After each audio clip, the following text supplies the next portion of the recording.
Hey folks, Sam here at LA Studios. Today I'm looking at the tzaudio Products Stellar X2 microphone, seeing how it compares with a vintage Neumann U87 and generally just checking it out. Make sure you subscribe, make sure you hit like, let's check it out. Now first off, you get a rather nice carry case with it, which is excellent. It's always nice on the kind of cheaper microphones to get that kind of luxury.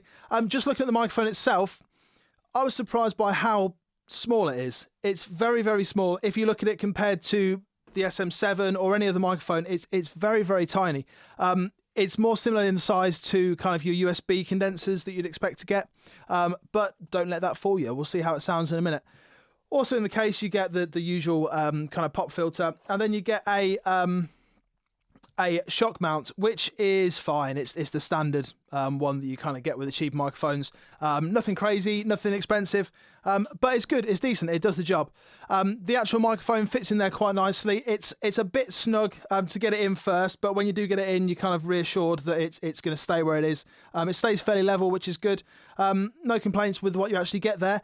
Let's listen to the actual sound of it. I was pleasantly surprised with it. Now, in the documentation, it says that it's similarly voiced to the U87 and it's got the K67 style capsule. So fortunately, I've got a U87, so I thought I'd check it out in comparison. So I've recorded a vocalist who was in just earlier today, Alice Cat. Check her out, put the link down below. She's fantastic. We've recorded the same line, one with a U87 and then one with the Stellar X2. And we're just going to listen to the two, listen to how they sound, the differences, the similarities, and just check them out. Let's hear the Stellar X2 in the mix first of all, and then we're going to go for the U87. Then we're going to have them in solo and just listen to exactly how similar they sound. It's like healing inside hell. I had it planned out so well, to escape to a sunny place, living out better days. Okay, now the U87. It's like healing inside hell. I had it planned out so well, to escape to a sunny place, living out better days. Okay, let's listen to them in isolation, and we're going to go one passage each. So I'm going to first of all play a line with the Stellar X2, then the U87, and then going on in that kind of fashion. Let's listen to them soloed, just so we can really compare the two. So it's the Stellar X2 first. It's like healing inside hell. I had it planned out so well, to escape to a sunny place, living out better days. Okay, quite a big difference there. I've got no effects on anything. There's just a little bit of something on the main bus. It's nothing that's actually doing any processing. The inflator is doing a little bit of something, but it's not doing a whole lot. I'm going to take both those completely off so it can be a 100% fair test. Nothing to skew it at all.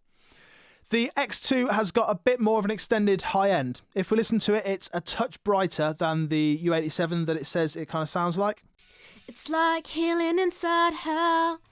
I had it planned out so well.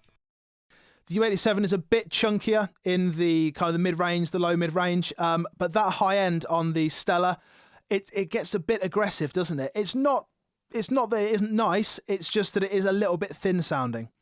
If we take a look at the frequency response graphs for both these microphones, this is the Neumann. You can see it has a bit of a boost starting at around 5k. It comes up a couple of decibels, 2 decibels to be precise, up and then flattens out around 10k and then drops off.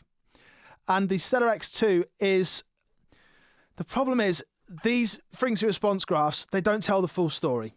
It's fine for us to look at this and we can say, okay, so it's got a little bit of a boost around 4k, it drops off around 6 to 7k, and then it picks up again at 10k. But the issue is, as we've just heard, there's quite a bit more top end in that. And looking at this graph here, this is not so much what we're hearing. The only thing I will say is this is the graph for a U87 AI, one of the newer ones. Couldn't find one for an old one like I've got. Don't know why. If you know where I can get one, let me know. And supposedly these AIs have got a bit more top end extension, a bit more brittle top end, as they say. Don't know how true that is. But we can only kind of take this with a pinch of salt, because from what we're actually hearing and what we're actually seeing, these don't really tell a massive amount of the full story. So although it's useful to kind of look at these, I think it's far better to actually listen to them in isolation. So that high end is it's killing my ears a little bit, because in comparison to the U87, it just makes the U87 sound dull when you listen to it, but that's not the case. So I'm just, for an experiment, let's knock a little bit of the top end off that Stellar and just see what the difference is now. So I've just taken off, 2 decibels at a high shelf at 7.6K. Let's take a listen now. It's like healing inside hell. I had it planned out so well. Still a lot more top end there, regardless of whether I've taken it off or not. Let's take a little bit more off. Let's go 4 dB. It's like healing inside hell. I had it planned out so well. It's still quite aggressive, isn't it? Even though I've EQ'd that out. I think overall the sound of it in the kind of the low mids, the chunkiness of it is absolutely fine. But it's not really the same as the U87 as they kind of purport to be. Let's take a listen to these back in the mix then. I'm going to add a bit of compression to each of them and just see if we can kind of level that sound out a little bit. Now I'm going to take off the EQ that I've got for a mix. All I've got here is the exact same thing for both of them. I'll copy it across in a moment so we know it's exactly the same. I've got a bit of compression coming from the FG Stress, a bit of virtual channel on the SSL 4KE, and then there's nothing happening in the EQ apart from a low cut. So that's on the Stellar, so I'm just going to copy that across so we know we've got the exact same thing there. Let's take that EQ out and let's just listen to them both with a bit of compression on just to see how they're going to fit in that mix. I'll bring up both of the plugins as well so you can see exactly how much compression is being added. Let's go. So this top one, we've got the X1 just here, and then following that we've got the U87. Let's take a listen. It's like healing inside hell. I had it planned out so well, to escape to a sunny place, living out better days. Okay, we're still hearing that brightness. I'm going to compress them a little bit more and just see if that really does become a problem. Because sibilance is one of those things that you should always DS before you're compressing, because a compressor is just going to bring up that those S's as well. Let's go for some fairly extreme settings. Let's go, I don't know, 6.6. And I'm holding shift here, so it's doing the output as well. So it's bringing one up and bringing the other one down, which is handy. Let's listen to them then, and this is with more extreme compression settings to see if those S's really become a problem in a mixed scenario. It's like healing inside hell. I had it planned out so well, to escape to a sunny place, living out better days. Yeah, those S's really do come up quite a considerable amount there, don't they? Which I think could become a bit of an issue in a mix. If you're DSing correctly and you're using EQ correctly, then you may be able to work around it. But I'm afraid I'm one of these people who the less you have to do in a mix, the better. If I've got a microphone that sounds great out the box, or if all I've got to do is add a little bit of compression just to trim off a few of the transients and add a small amount of EQ, I'm happy. If I get a microphone such as this one that is a bit brighter and I'm having to go quite crazy on the EQ, then I don't know, is it as useful? I'm not entirely sure. But the actual sound compared to the U87 that it kind of claims to be voiced to match is not that similar. It really isn't. I don't really hear many similarities there. It's far brighter. It's not got the low mid chunk and from the kind of 200 to 800 range chunkiness that Neumann does have. And the Neumann's got that cut as well. It's going to cut through in the mid-range without you kind of hearing that it's louder. Neumann's are kind of famous for that, aren't they? So let's hear it with a bit of reverb and a bit of delay on, because I think that the top end in the reverb is going to become an issue, and also with a delay. Let's turn those up a little bit just so we can get a bit more an extreme setting, and let's not worry too much about where they are. Let's take a listen to them again. As before, we're going Stellar and then U87.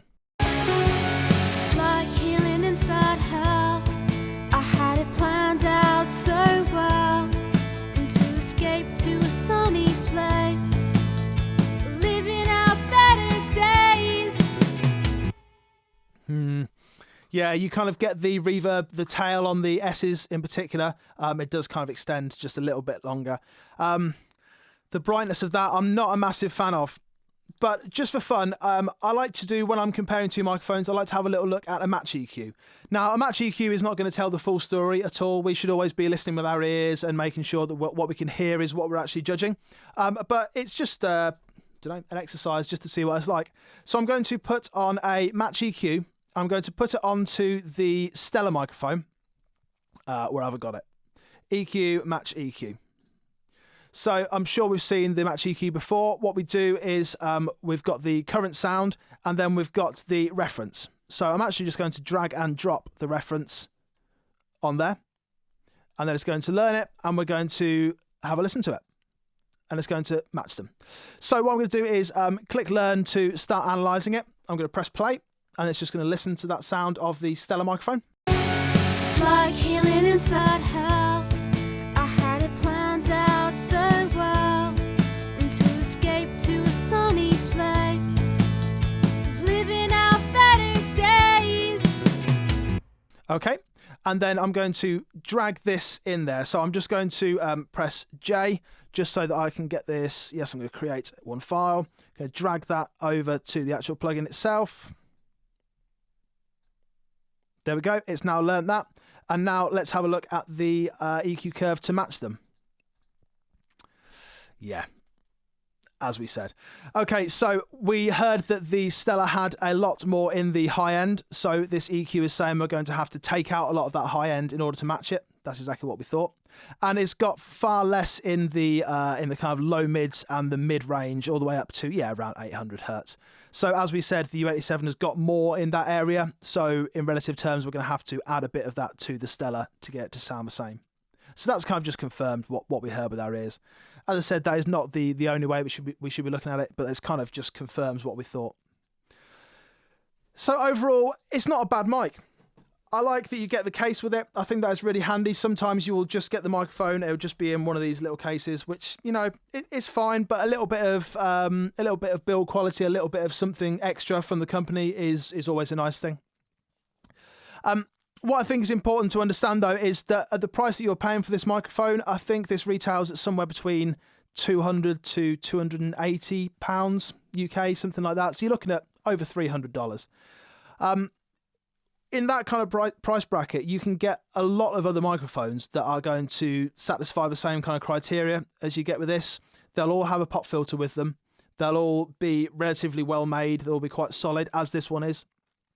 This one you get a carry case, which is great. But other than that, I feel like the sound is kind of similar to a lot of the far cheaper brands that you would get that you're not going to pay as much money for. But all in all, it's not a bad mic. I don't think that I would actually find myself cowering away from it. If I had to use this for a vocal, it'll be absolutely fine. It's not noisy. It's got a relatively low self noise, which is good. It's got it's no hiss on it, no crackling, anything like that, which you do tend to get with the cheaper condensers and indeed the USB condensers as well, the kind of podcast microphones. But it's solid. It does a job. It's absolutely fine. It comes in a carry case, which I think is one of its greatest accolades. It doesn't sound like the U87 that it reckons it sounds like, but it doesn't sound like a bad little microphone. So there it is, the TZ Electronics, TZ Audio Products, Stellar X2. Not a bad little microphone. Thanks a lot for watching. Make sure you check out the Instagram, which I'm going to put a link for below. It's Instagram N_A_studios. Loads of great stuff going on there at the moment. Make sure you subscribe. Make sure you hit like. Thanks for checking it out. Take care.